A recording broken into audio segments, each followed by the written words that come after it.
Hi guys, আসসালামু আলাইকুম। আজকে দেখেন চকের মাঝখানে ঘুরতে আসছি। তো আজকে চকের মাঝখানে শাপলা উঠাইছি। দেখেন শাপলাটা কি সুন্দর। চকের মাঝখানে আজকে এসে পড়ছি, খুব ভালো লাগতেছে।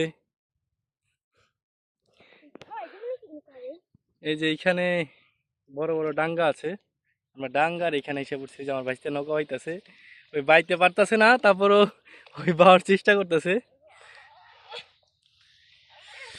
তো আজকে অনেক ভালো লাগতেছে। আজকে পুরো চকের মাঝখানে এসে পড়ছি।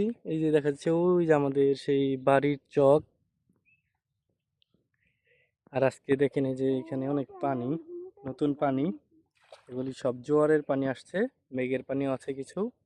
এই যে শাপলাটা, শাপলাটা অনেক সুন্দর দেখা যাচ্ছে। শাপলাটা অনেকটাই বড় হয়েছে আর কি। তুমি আসিন ভালো করে নৌকা বাইতে পারো না? আমি বাইছি না, আমি তো বাইতে হেনাইছি। আবার দেখা যাচ্ছে ধানও আছে, ধান। সবকিছু মিলে ঝিলে খুব সুন্দর লাগতেছে। কার কার এরকম প্রাকৃতিক দৃশ্য ভালো লাগে সবাই কমেন্টে জানাবেন।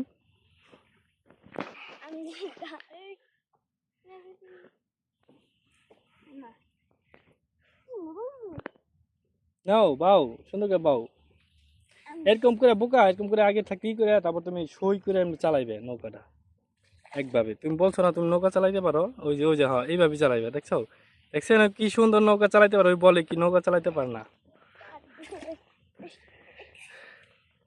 তো আমিও গরমে ঘেমে গেছি। আজকে একটু গরম পড়ছে, কোনো বাতাস নাই এখানে, অনেক বাতাস কম, বাতাস নাই বললেই চলে।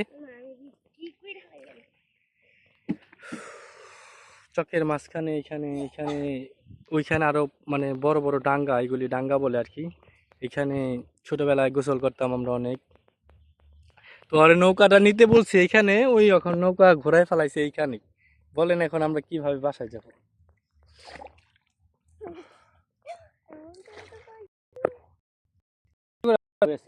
তো এখানে আমরা আসলাম, গেছে তখন এখানে হাফ বলে সুন্দর লাগলো, অনেক সুন্দর একটা ভাষা। তো যে শাপলাটা ফুটছে, তো এইটাই তুললাম। তো তো তো কেমন দেখা যাচ্ছে এটা সবাই জানেন। আর এই শাখার নাম কি একটু তাও জানাবেন আপনারা।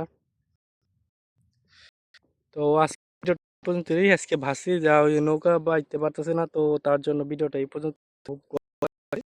তো সবাই ভালো থাকবেন, সুস্থ থাকবেন।